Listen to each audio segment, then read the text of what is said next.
Karen sprayed my flowers in secret. She didn't know the camera saw everything.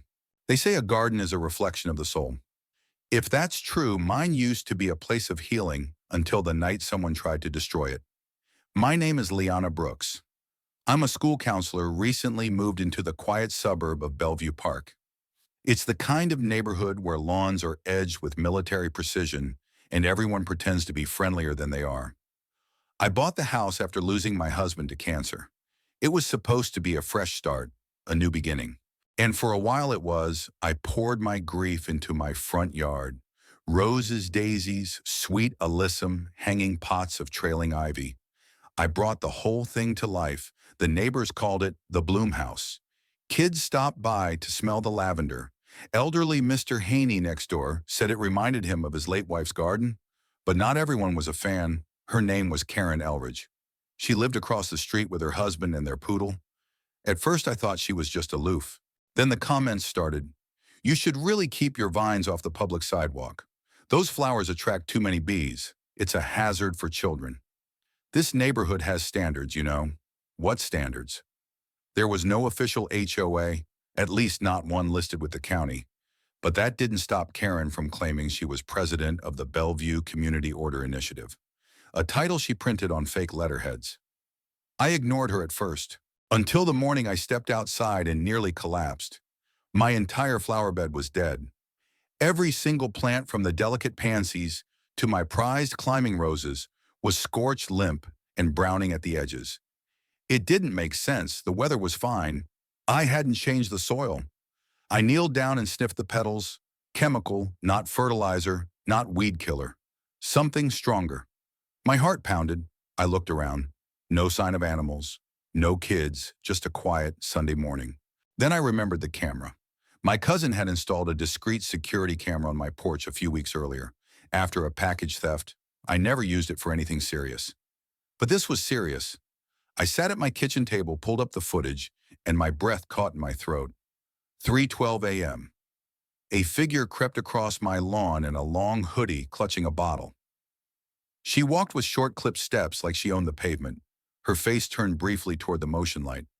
Karen. She sprayed every row with cruel efficiency, pausing only to wipe sweat from her brow before slipping back across the street into her house. It felt like a knife to the chest. I called the police. They took my statement and the footage, but since Karen didn't break in, only trespassed and committed plant vandalism, it was a misdemeanor at best. I was told she'd likely just get a warning, but I wasn't going to let it end there.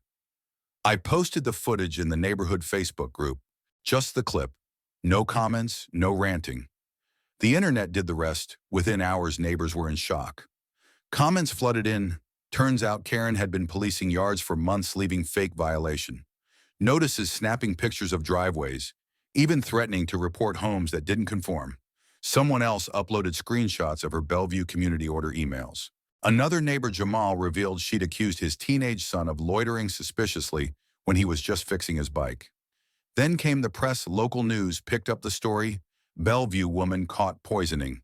Neighbor's garden caught on security cam. They aired the footage with blurred faces, but anyone in the area knew who it was.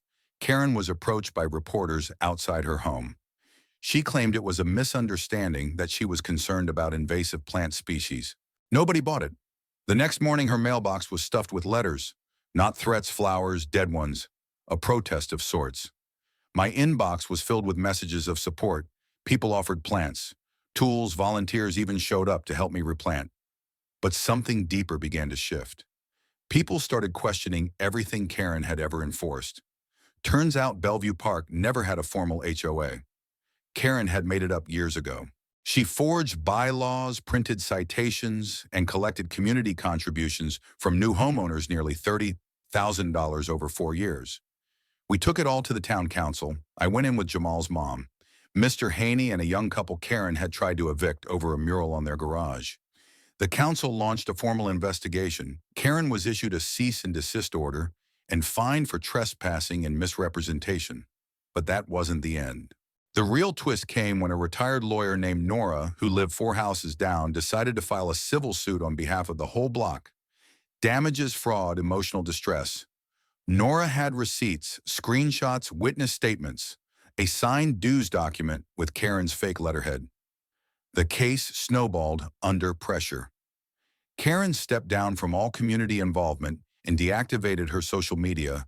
Her husband left shortly after the order initiative was disbanded. The money ordered returned. Some of it couldn't be recovered, but the damage to her reputation was irreversible. Bellevue Park changed after that. We formed a real neighborhood committee, not an HOA, just people looking out for each other. We named it the Garden Circle in honor of what started everything, and my yard, it bloomed again. Brighter, bigger, wilder. This time it wasn't just me planting, it was a whole team. Jamal's son, Mr. Haney, even Nora in her big sun hat. We made it a monthly gathering, planting and storytelling. Healing one afternoon, a little girl stopped by with her grandmother and pointed at the roses. "Did someone try to hurt them?" she asked. I smiled, crouching to her level. "Someone did, but they came back stronger." Flowers always do. Karen's name isn't spoken much anymore. But every time the roses bloom, I remember. Not just the pain, but the power in planting back twice as strong. The end.